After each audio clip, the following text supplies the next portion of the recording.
अब चलते हैं गुलाम जिया जी के पास मुंबई का मार्केट समझने के लिए। एक ताज़ा रिपोर्ट जो नाइट फ्रैंक की है वो ये बता रही है कि जो रजिस्ट्रेशंस हुए हैं मुंबई में जून महीने में 11,443 और 986 करोड़ की स्टैम्प ड्यूटी हुई। 12 साल में किसी एक महीने में सबसे ज़्यादा रजिस्ट्रेशंस हैं और बहुत ज़बरदस्त तरीके से ये अक्रॉस द मुंबई में सेगमेंट वाइज हुआ है यहाँ पे, जो कि साल दर साल 12% की ग्रोथ दिखा रही है। तो इसी को समझते हैं कि मुंबई का रियल एस्टेट मार्केट इस समय जो इतनी तेज़ी दिखा रहा है उसके पीछे क्या रीजंस हैं और किस तरीके के डायनामिक्स आगे बदलते हुए दिख रहे हैं। गुलाम सर, बहुत बहुत शुक्रिया आपका हमारे साथ जुड़ने के लिए। तो ये जो इतनी धांसू रिपोर्ट आप लोगों ने निकाली है सर, 12% की ग्रोथ दिख रही है, क्या रीजंस क्या है इसके पीछे? बहुत सारे रीजंस इसके पीछे खड़े हैं। सबसे पहले तो wealth creation. I am sure जिस तरह आपके आपके जो स्टॉक परफॉर्मेंसेस आप देख रहे हैं, तो जो वेल्थ क्रिएशन इक्विटी मार्केट में हुआ है पिछले चंद सालों में, वो बहुत बहुत ही जबरदस्त रहा है। और उससे पहले अगर थोड़ा और हिस्टोरिक पर्सपेक्टिव देखें, पिछले 8-10 साल पहले जब सारी इंडस्ट्री अच्छा हो रहा काम कर रही थी, वेल्थ क्रिएशन अच्छा था, लेकिन मकानों की बिक्री साल दर साल घटती हुई दिखाई दे रही थी 2015 से 2020-21 तक। और इस दौरान किसी के समझ कुछ नहीं आ रहा था कि इतना बेहतरीन मार्केट लेकिन लोग मकान खरीद नहीं रहे। और वो दौरान, वो वक्फा ऐसा था जहां पर लोग कहीं ना कहीं अपनी जो वेल्थ है, अपनी जो अर्निंग्स है, वो कहीं ना कहीं सेव कर रहे थे, कहीं ना कहीं इन्वेस्ट कर रहे थे। कोविड की दूसरी तरफ जब अचानक एक एहसास हुआ कि अपना मकान बहुत ही जरूरी चीज बनती चली जा रही है, उस समय लोगों ने मकान खरीदने शुरू किए। तो जो वेल्थ क्रिएशन तकरीबन 6-7 साल भी अगर आप 20% पर भी अगर आप रिटर्न्स अगर देखें, उस वो सारा जो पैसा लोगों ने कहीं ना कहीं निवेश कर रखा था, अवेलेबल था। और उसी के साथ साथ स्टॉक एक्सचेंज परफॉर्मेंस भी, आपकी इक्विटी परफॉर्मेंसेस भी जबरदस्त रही। और उसी दौरान तकरीबन 2021-22 में होम लोन इंटरेस्ट रेट में सबसे बड़ी गिरावट आई। तो ओवरऑल ये 3 या 4 ऐसे पहलू थे जो इकट्ठे आने के कारण लोगों का रियल एस्टेट में जो इन्वेस्टमेंट का एक पर्सपेक्टिव था सेल्फ यूज के लिए, वो बहुत बहुत जबरदस्त उसमें उछाल आया, उसमें एक तब्दीली आई। जो तकरीबन 8-10 साल तक मार्केट डिप्रेशन में चल रही थी, अचानक उभर के खड़ी हुई। और 2021-22-23 पिछले 2.5-3 साल में जो एक उम्दा परफॉर्मेंस महीने दर महीने देखा गया है, ये उसी का रिजल्ट है कि आज जब प्राइस भी, और जो मैं एक और चीज, आखिरी चीज जो मैं कहना भूल गया, कि उस दौरान प्राइस की लगातार गिरावट हो रही थी, रियल एस्टेट प्राइसेस में लगातार गिरावट दिखी जा रही थी। तो कोविड के बाद ये 4 रीजन इकट्ठा आने से लोगों ने मकान खरीदने शुरू किए। और पिछले 2.5-3 साल में जहां हम और आप आज बात कर रहे हैं, मुंबई की मार्केट में इतना जबरदस्त ट्रांजैक्शन वॉल्यूम देखा जा रहा है, उसी के साथ साथ डेवलपर्स ने अपने प्राइजेस ज्यादा नहीं बढ़ाए। 5 से 7% का जो पर एनम ग्रोथ है, वो तकरीबन इन्फ्लेशन से लिंक्ड है। और ये एक ओवरऑल एक बहुत ही अच्छा परफॉर्मेंस डेवलपर्स की तरफ से, कुछ ज्यादा लालच या ग्रीड नहीं दिख रही है। वो सिर्फ उतना ही भाव पास ऑन कर रहे हैं डेवलपर बायर्स को, जो कि इन्फ्लेशन के कारण बढ़ रहा है। तो ये एक बहुत बेहतरीन मार्केट है और आगे चलते हुए भी मुझे कोई कोई खास इसमें तब्दीली दिखाई नहीं दे रही। जी गुलाम सर, ये जो मंथ ऑन मंथ मैंने देखा तो उसमें 5% नेगेटिव है, इसको कैसे समझना चाहिए? देखिए, आप अगर हम सिर्फ मई से जून का मुवाजना करें तो आप बिल्कुल दुरुस्त फरमा रहे हैं। लेकिन अगर हम वाई वाई ग्रोथ देखें तो जैसा आपने पहले बताया, तकरीबन 12-15% ग्रोथ चल रही है। और ये इस जो 2-3% का जो ग्रोथ, जो नेगेटिव ग्रोथ आया है, मैं उसे बहुत ज्यादा फिक्रमंदी से नहीं देख रहा, क्योंकि ये बीच इस दौरान जब इलेक्शन का भी दरमियानिया चल रहा था, तो ट्रांजेक्शन वॉल्यूम में थोड़ा बहुत असर आया होगा। और उसके अलावा बरसात के शुरू होते कहीं ना कहीं मार्केट में थोड़ी सी गति सुस्त पड़ती दिखाई देती है। तो मैं तो फोकस करूंगा कि पिछले 7 या 8 महीने का रोलिंग एवरेज कैसा है, उस पर गौर करूं। और उसके हिसाब से मुझे अब तक कोई ज्यादा चिंताजनक परिस्थिति चेंज होती हुई नहीं दिख रही है। जी, एक चीज़ और समझाइए कि हमने देखा है 986 करोड़ का रेवेन्यू है इसमें स्टैम्प ड्यूटी का, जो कि पिछले महीने 1034, उससे पिछले महीने 1058, उससे पिछले महीने 1100 करोड़ था। तो क्या टिकट साइज थोड़ा छोटा हुआ है क्या? बिल्कुल सही, दुरुस्त फरमाया आपने कि ये जो मार्केट गवर्नमेंट की रजिस्ट्रेशन किटी है, जो जो जो रेवेन्यू वो रजिस्ट्रेशन के थ्रू कमा रहे हैं, उसमें जाहिर सी बात है हर तरह के मकान है।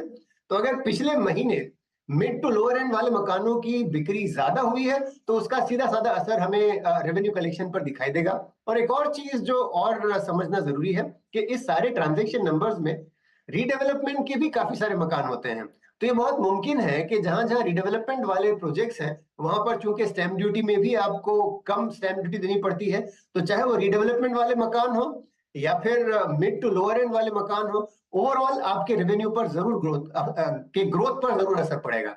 जी, तो ये जो 2 BHK वाला एक कॉन्सेप्ट होता है, और मुंबई में अगर देखें तो मतलब हालांकि बड़ा मुश्किल है कह पाना कि 2 BHK कितने का है 5 करोड़ से लेकर के 70 लाख में भी होगा, लेकिन एवरेज हम लोग पकड़ के चलें कि 1-1.5 करोड़ वाले मकान या 2 करोड़ अप टू 2 CR ये वाले ज़्यादा बिक रहे हैं।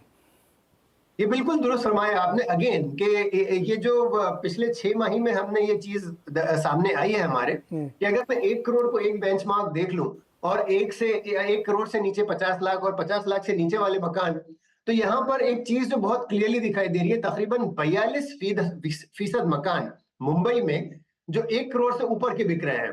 तो ये समझ लें कि अगर अगर आप ओवरऑल मार्केट देखें तो 1 करोड़ के नीचे वाले मकान शायद आधे हो इसमें, जो कुछ हम ट्रांजैक्शन इस समय देख रहे हैं बहुत क्लियरली साफ तौर से वाजे है कि जो अपर एंड वाले मकान है वो बहुत तेज रफ्तारी से बिक रहे हैं।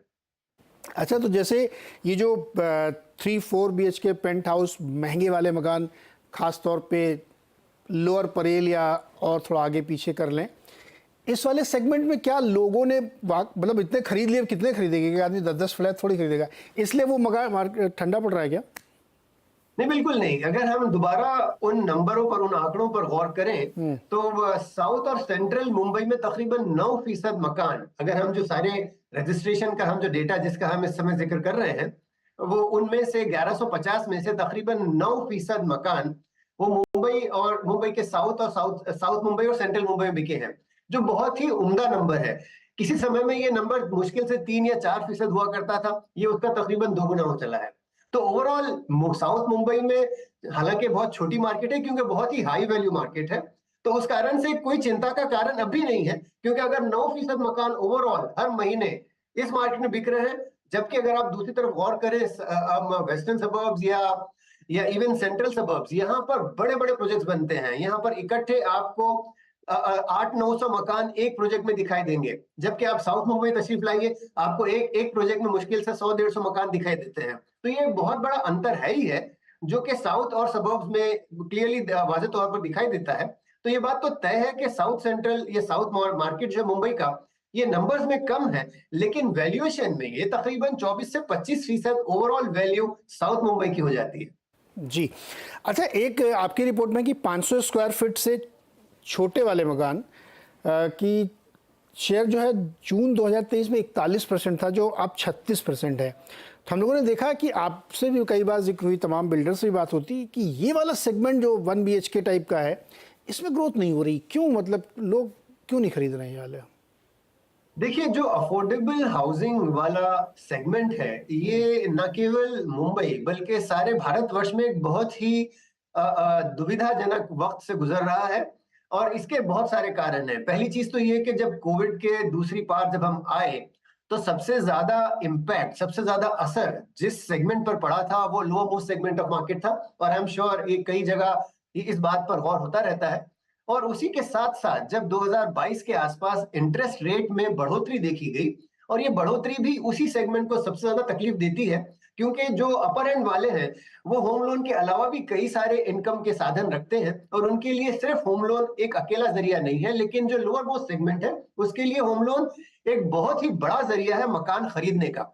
और ये चीज यहाँ पर बहुत वाज़ेह तौर पर दिखती। पहली चीज, जो डिमांड साइड का अगर हम फैक्टर देख लें, अगर हम सप्लाई साइड की तरफ चले आए तो यहाँ पर एक डेवलपर जिसका बड़ा मकान, जिसका हाई एंड अपर एंड मकान, लग्जरी मकान बेहतरीन तरीके से बिक रहे हो, जहां पर उनके मार्जिन ज्यादा हो, तो ओवरऑल उस मार्केट को छोड़कर अफोर्डेबल हाउसिंग वाली मार्केट में केटर करने के लिए डेवलपर के पास कोई मोटिवेशन नहीं बचा, कोई रीजन नहीं बचा।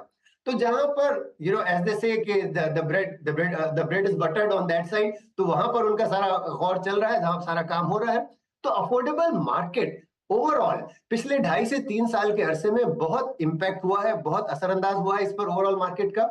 लेकिन अब उम्मीद की जा रही है कि नई गवर्नमेंट का जो फोकस अफोर्डेबल हाउसिंग पे दोबारा प्रधानमंत्री आवास योजना को दोबारा लाइवन करके जो लाया जा रहा है, तकरीबन 60 से 70 हजार करोड़, उसमें से काफी सारा ऑलमोस्ट 1 करोड़ मकान अर्बन सेक्टर में आने वाले हैं।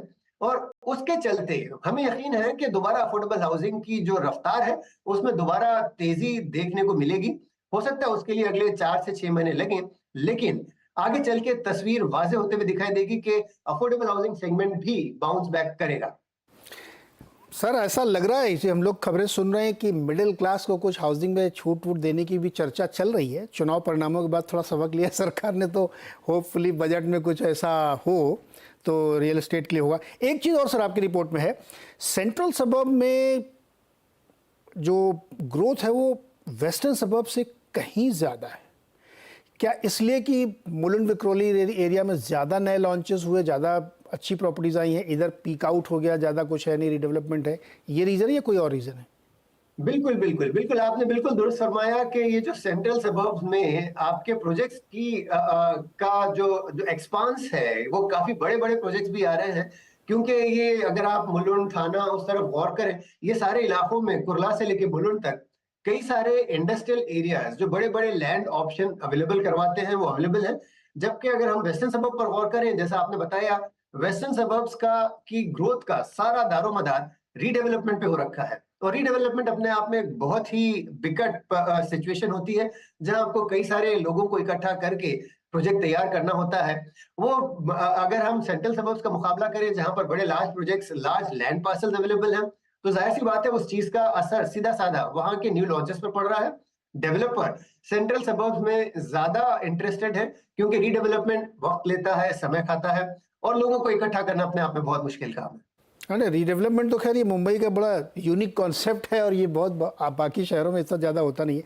अच्छा सर, एक चीज़ बताइए गुलाम सर, जो इस समय मार्केट में ना, आपने एक बहुत सही बात कही कि बहुत प्राइसेस तो नहीं बढ़े, लेकिन वो प्राइसेस भी फुली प्राइस्ड इन लगते हैं। जैसे कोई मकान खरीद ले कोई और बेचने जाए तो उसकी नानी याद आ जाएगी, बेच नहीं पाएगा वो।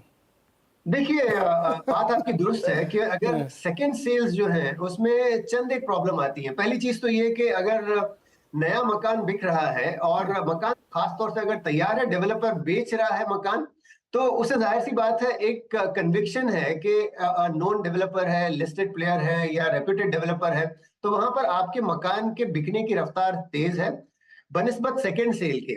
और अगर सेकंड सेल अगर मान लें 10-15 साल से ज्यादा पुराना मकान हो, तो जाहिर सी बात है उसका सीधा साधा असर क्वालिटी ऑफ कंस्ट्रक्शन पर होगा, प्रोडक्ट स्पेसिफिकेशंस पर होगा। नए मकान जो आज बिक रहे हैं, बिल्डर्स जो बना रहे हैं, बेहतरीन स्पेसिफिकेशंस हैं। तकरीबन हर प्रोजेक्ट के साथ आपको स्विमिंग पूल गारंटीड चला आता है, हेल्थ क्लब, वो बहुत सारी चीजें, फैसिलिटीज इकट्ठी चली आती हैं।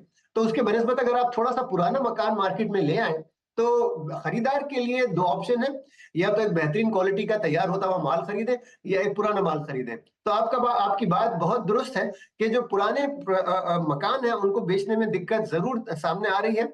और बनिस्बत खासतौर से ऐसे मार्केट्स में जहां पर न्यू लॉन्चेस काफी तादाद में मौजूद हो, वहां पर पुराने मकानों के बेचने में काफी दिक्कत हो रही है। सर लास्ट क्वेश्चन एक और, क्या अब ऐसा लगता है कि यहाँ से जाते हुए 3-4 क्वार्टर या साल भर में पीक आउट होने की संभावना बन रही है, क्योंकि लॉन्चेस भी धुआंधार हो चुके हैं, ऐसा लगता है आपको या अभी नहीं?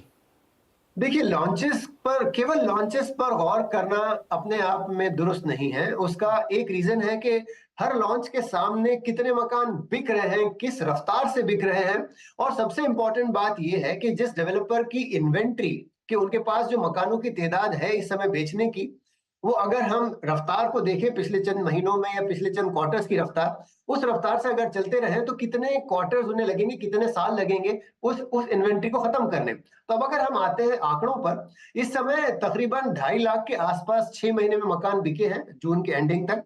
और ये ऐसी रफ्तार है जो तकरीबन आगे चल के नॉट मोर देन 2 साल, 2 या 2.5 साल के अंदर जितनी इन्वेंट्री आज बाजार में है वो 2 से 2.5 साल के अंदर बिक सकती है।